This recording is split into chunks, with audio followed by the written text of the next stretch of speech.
It started with a knock so aggressive, I thought someone was being chased by a bear.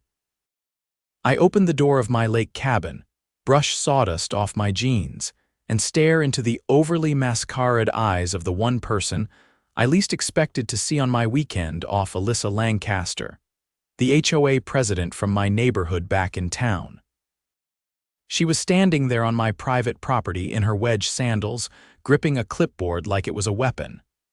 "This is your last warning, Trevor," she snapped before I could even say a word. "The noise last night violated HOA noise ordinances. You'll be fined $200. I blinked. "Noise? What noise?" Alyssa's nostrils flared like she was about to blow steam. "The music, the shouting, you had a party, it was well past 10. I stared at her, dumbfounded. "You mean the barbecue I had here at my lake cabin?" "Yes," she hissed, like I'd just confessed to arson. I gestured behind me. "Alyssa, this cabin is over 40 miles outside the HOA jurisdiction. You don't get to fine me for anything here." She looked like I'd spat on her croissant. "You're still a resident of the Ridgewood Pines community, and your behavior reflects on all of us." I crossed my arms. "So you drove all the way out here just to give me a fake fine?" She lifted the clipboard. "It's not fake, it's documented." "I have statements." I leaned against the doorframe, already done with this conversation. "From who? The deer? Maybe the raccoons were offended?" She jabbed a finger toward my porch speakers. "Those, you had them blasting," I laughed. It was classic rock, Alyssa. "Not a rave." She turned red, clearly not used to being laughed at. "If you refuse to pay, I'll involve law enforcement. This is a community matter." I raised an eyebrow. "Alyssa, you're trespassing. And if you call the cops out here for a noise fine that doesn't legally exist, you're going to look real stupid." "See if I care," she snapped, spun on her heels and stomped back to her car, a beige crossover with a Ridgewood Pines HOA sticker on the bumper. She peeled off down the gravel path like she was in a Fast and Furious movie for suburban moms. I figured that'd be the end of it. I was wrong. The next morning, I was stacking firewood when a sheriff's cruiser pulled up. A tall, gray-haired deputy stepped out, adjusted his belt, and gave me a polite nod. "Morning, sir. Got a call from a woman named Alyssa Lancaster. Claims you're violating HOA noise codes and refuse to comply." I sighed. "Let me guess she didn't mention we're outside the HOA boundaries." He gave a half smile. "She did, but she insisted it was a community emergency." I gestured around. "Just me, the trees, and a few disgruntled squirrels. Does that look like an emergency to you?" He shook his head. "Not even close. You're well outside any HOA jurisdiction." She was told that when she called. I paused.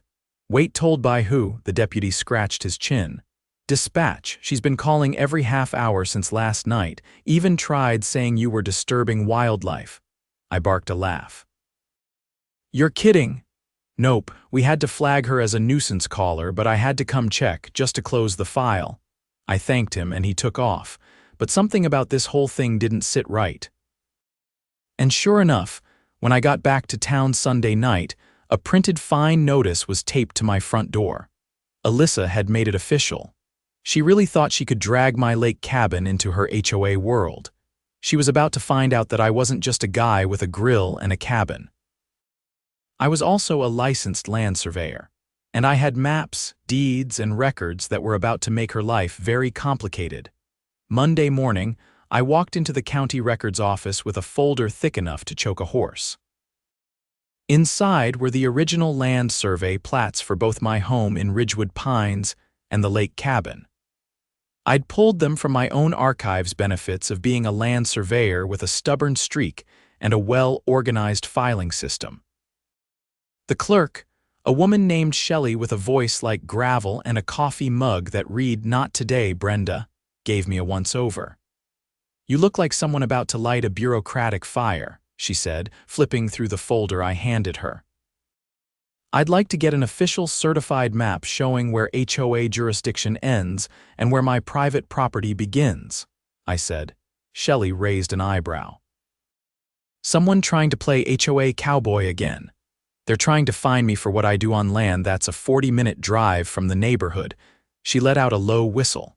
That's bold, even for Ridgewood Pines. Yeah, and now she's got a printed notice on my door. I need something to make it legally clear she's crossed a line. Shelley stamped a request form and slid it back to me. You'll have it by Thursday. You want it emailed or printed? Both. I want to frame one and hand-deliver the other. By the time I got home, I had 3 voicemails from neighbors. Apparently, Alyssa had gone door to door over the weekend telling people I'd refused to cooperate with community values and was a growing concern. That phrase stuck with me, sounded like something you'd say about a mold problem, not a guy who grilled some burgers and played the Eagles at his own cabin.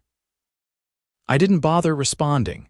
Instead, I got to work setting up a dash camera in my truck and a video doorbell at my front porch. I had a bad feeling she wasn't done. I was right again. Wednesday afternoon, I came home from a job site to find a landscaping crew digging a trench along the side of my yard. I hit the brakes so fast gravel sprayed into the gutter. I jumped out and stormed over. Hey, what are you doing? This is private property, one of the workers looked up, confused. We were told to install a drainage line. HOA said it was part of a runoff management plan. My jaw clenched so hard I thought I heard something crack. Did they give you written permission from the property owner? He tilted his head. We have a work order from Ridgewood Pines HOA. It says it was approved by the board. I pulled out my phone and started recording.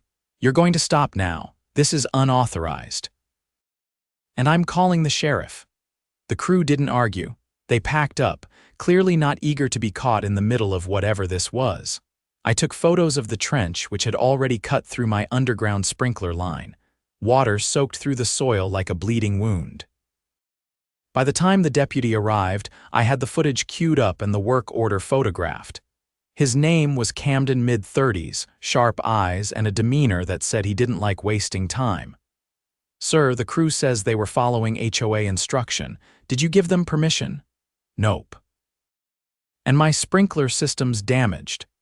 Camden took a look at the trench, then checked the coordinates on his GPS tablet. You're well within your own lot boundaries. They had no legal authority to do this. Can I press charges? For the damage, yes, I'll file a report, but the HOA. Unless we can prove they authorized this knowing it was off limits, it's a civil matter. That was all I needed to hear. Thursday, I picked up the certified boundary map from Shelley. There it was in black and white, my cabin property and my neighborhood lot, both clearly outside any HOA common use zones or easements. I made 3 copies, one for me, one for the sheriff's office, and one for the county attorney. Then I filed a formal complaint for property damage and trespassing against the Ridgewood Pines HOA. But I didn't stop there. Friday morning, I walked into the HOA's monthly board meeting with a folder in hand and a GoPro clipped to my chest. The room was filled with the usual suspects, retired couples, overly tanned dog walkers, and Alyssa at the center of it, all like Queen of the Beige Parade. She spotted me and immediately stiffened. This is a closed meeting, Trevor. I held up the certified map and the complaint forms. It won't be for long.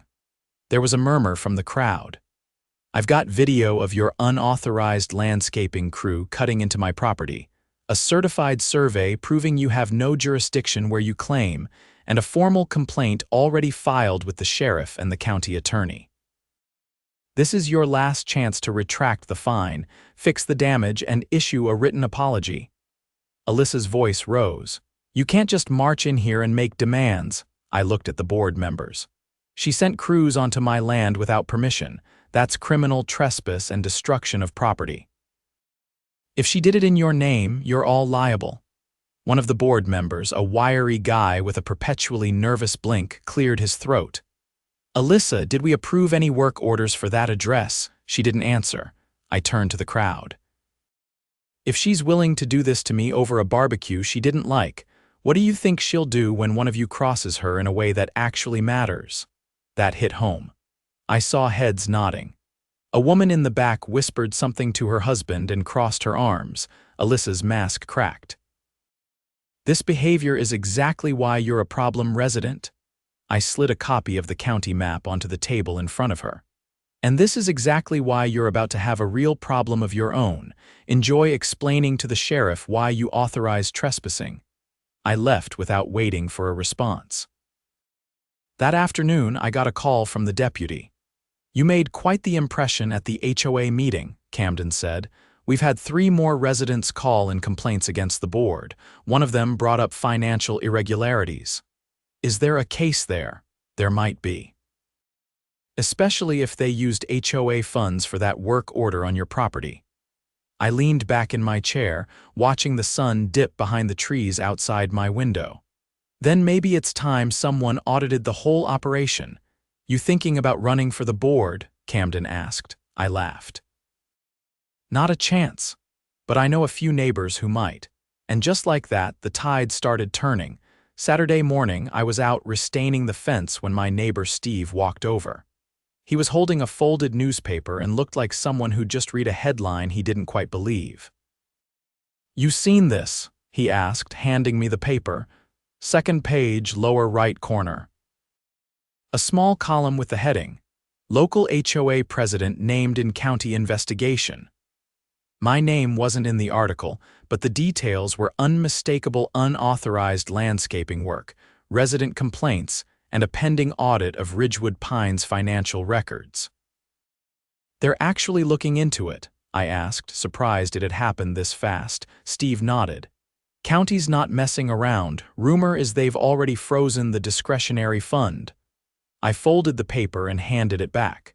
That's going to make Alyssa's life very inconvenient, Steve chuckled. She's been pacing her driveway every morning like she's waiting for the sky to fall. I think she finally realized you weren't bluffing. Later that afternoon, I was sorting through receipts in my office when I got a call from Deputy Camden. Just a heads up, he said. County Prosecutor's Office wants a full statement from you. They're opening a civil investigation into the HOA board's use of funds. When? Monday morning, if you're available. They're especially interested in the work order that led to the trench. Turns out the vendor's invoice was submitted as emergency water diversion. I paused. That's not even close to what they told the crew. Exactly, Camden said, and it gets better. The check they used, it came from the Community Improvement Reserve. That money's only supposed to be touched with majority vote. I shook my head. So they're misappropriating funds and lying about the purpose. Looks that way. Prosecutor's office is treating this seriously, and there's more. You know the printed fine notice you mentioned? The one she taped to my door. Turns out several residents got similar ones. All for things that aren't violations by HOA standards, and none of them were approved by the board. Then who's writing them? There was a pause on the line. Just her. Alyssa's been issuing them herself. No board approval, no documentation, just her signature. My jaw clenched. That's fraud. And potentially extortion, he said. If she collected any payments, it's a criminal matter. We're already gathering bank records. After I got off the phone, I called my neighbor Lisa. She was one of the few board members who always kept a cool head and hadn't spoken much during the meeting where I dropped the certified map. I asked if she could meet that evening. She agreed. We sat on her back porch while her 2 golden retrievers lounged at our feet. I've been on the board for 2 years, she said, sipping iced tea. And I'll be honest, most of the time Alyssa just steamrolls everyone. She comes in with the paperwork already filled out, insists the vote already happened, and pressures the rest of us to sign. Why didn't anyone push back? Lisa hesitated. Because the last person who did ended up getting hit with 3 code violations in 1 week. Her trash bin was out 15 minutes late, her mailbox flag was misaligned, and her flower bed was inconsistent with community guidelines. She moved 6 months later. I leaned back. She's weaponizing the HOA, Lisa nodded. It's not about community, it's about control. And the scary thing is, most people just pay the fines because they don't want the hassle. I pulled out my phone and showed her a photo I'd taken of the printed notice Alyssa had left on my door. Deputy Camden said several people got these. Lisa studied it. This signature. That's not even the HOA's standard sign-off. She's using her personal stamp. Think the rest of the board would go on record about it? Lisa looked uncertain. Some might, but they'll need protection.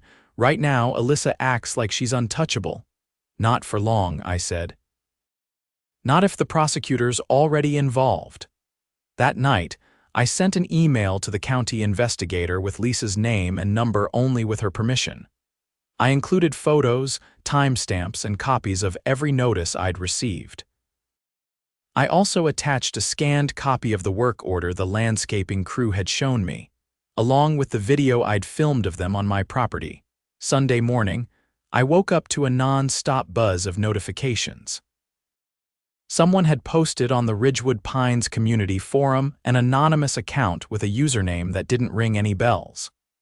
They'd uploaded scanned copies of fine notices, work orders, and a spreadsheet that listed every resident who'd received a citation over the past year.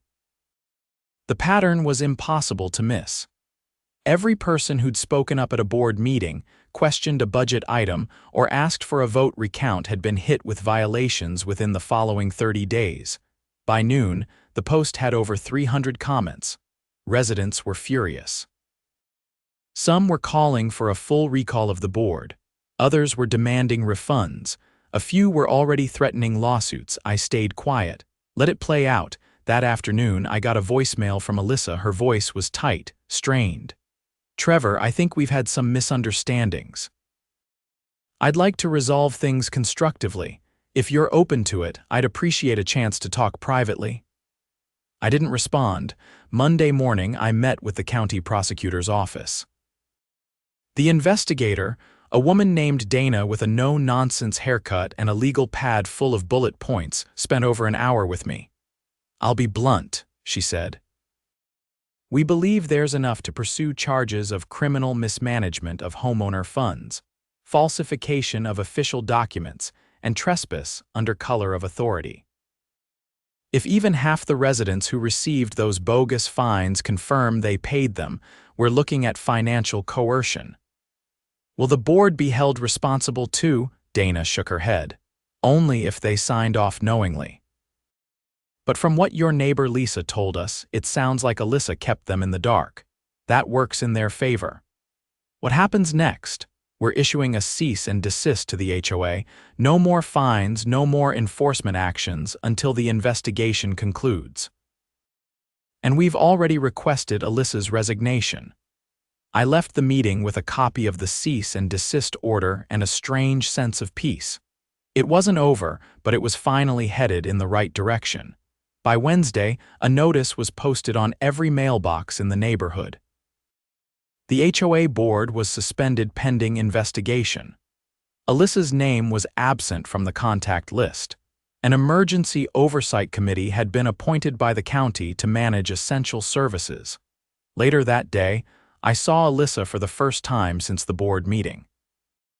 She was loading boxes into the back of her SUV, sunglasses on, face pale.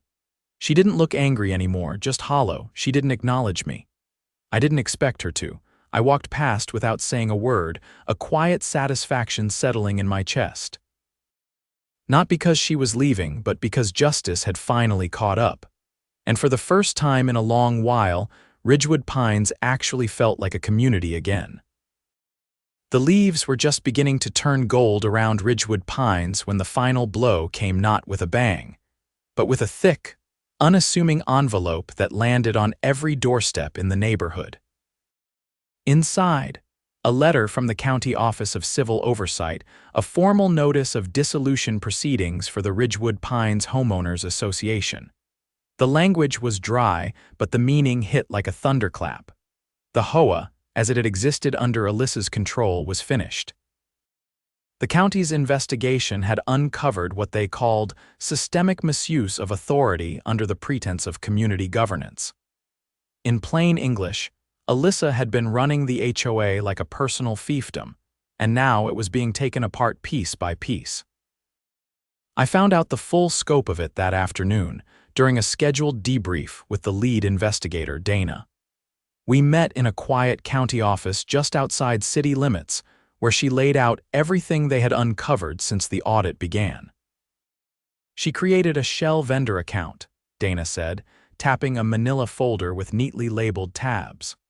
Filed it as property upkeep solutions. Used it to funnel payments for fake maintenance jobs, things like wildlife mitigation and seasonal soil balancing. None of these were real services. The invoices were fabricated, all signed by her, I asked. Every last one. She listed herself as the community liaison, and the payments went to a checking account in her maiden name. I leaned back in the stiff metal chair, the fluorescent light buzzing faintly above us. How much did she take? Just over $38,000, Dana said, spread across 22 bogus work orders. And the board didn't know. She kept them in the dark. Most never saw the full financial reports. She'd summarize them at meetings, never hand out the originals. She get arrested, Dana gave a curt nod. Taken into custody this morning, she's being charged with embezzlement, wire fraud, and criminal trespass. Bail was denied. I had to sit with that for a second. It was one thing to know she was corrupt, it was another to realize just how deep it went. She's also being sued by 3 residents, Dana added. They paid those fake fines. And there's talk of a class action. Outside the county office, the sky was heavy with clouds, but the air felt lighter than it had in weeks. I drove back through the neighborhood slowly, watching as people stood in driveways, reading the county letter, talking in hushed tones.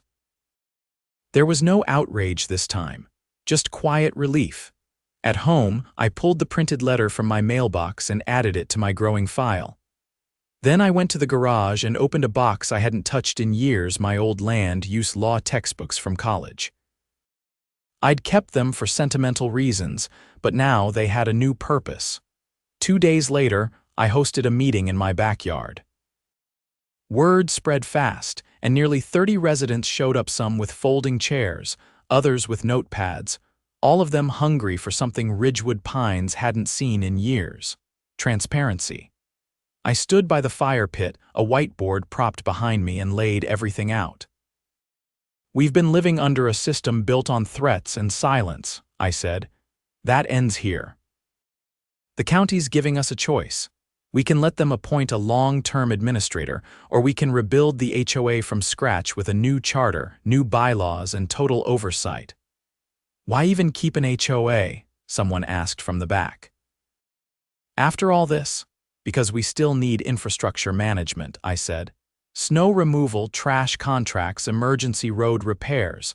But we don't need a dictator pretending to be a president. We need a cooperative. Steve raised his hand. You planning to run for the new board? I shook my head. I'll help write the foundation, but I'm not interested in holding a seat. This has to be led by the community, not one voice. A few people nodded. Then Lisa stood. I'll do it, she said. I've seen what happens when we don't question things. That won't happen again. 2 others volunteered.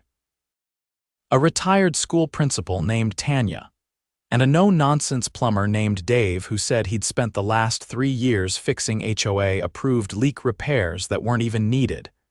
We formed a transitional committee that night, drafted a temporary charter, held open discussions on what the new HOA would look like. Everything was documented, public, and posted online. And just like that, the neighborhood began to heal. 3 weeks later, I got a call from Deputy Camden. He sounded oddly cheerful.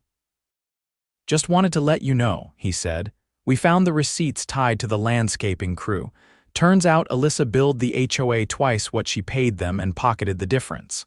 Let me guess, listed it as emergency erosion control, close. Catastrophic soil destabilization. I laughed. Out here, that's called a puddle. She'll be in court next month, Camden added. You might be called as a witness. I'll be there, he paused. By the way, that video you took of the crew. It's being used in a training presentation for junior deputies. Glad I could contribute to local education. After we hung up, I went out to the porch and looked across the street. The house that used to display Alyssa's meticulous seasonal wreaths now sat quiet. The blinds were closed. The yard looked a little overgrown. No one had touched it since her arrest, but the rest of the neighborhood was changing. The block over, kids chalked up a brand new hopscotch grid on the sidewalk, something Alyssa used to fine people for. claiming it altered the visual harmony. Down the street, a man finally installed the porch swing he'd been threatened over last year. And next door, Steve replaced his mailbox with one that looked like a miniature lighthouse, just because he'd always wanted to. It wasn't rebellion. It was restoration. The lake cabin, meanwhile, had become my weekend refuge again. No more sudden visits, no more clipboard threats. Just me, the trees, and the sound of the water lapping the shore. I installed a second security light by the shed not because I was worried, just because it felt good to finish a project with no interference. One Saturday, I brought out a few neighbors for a cookout. Tanya brought her famous smoked ribs. Dave showed up with a cooler full of craft beer. Lisa brought index cards with notes for the next community vote.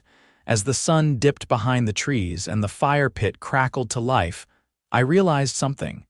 This was what community was supposed to feel like. Not fear, not control. Just people gathered together, looking out for each other, and all it took was standing up to one power-hungry woman with a clipboard and a God complex. Well, that and a certified land survey, a camera, a few sheriff's reports, and a whole lot of neighbors who finally decided enough was enough. Justice didn't always come fast. But when it did, it came with handcuffs, court orders, and a neighborhood that no longer walked on eggshells.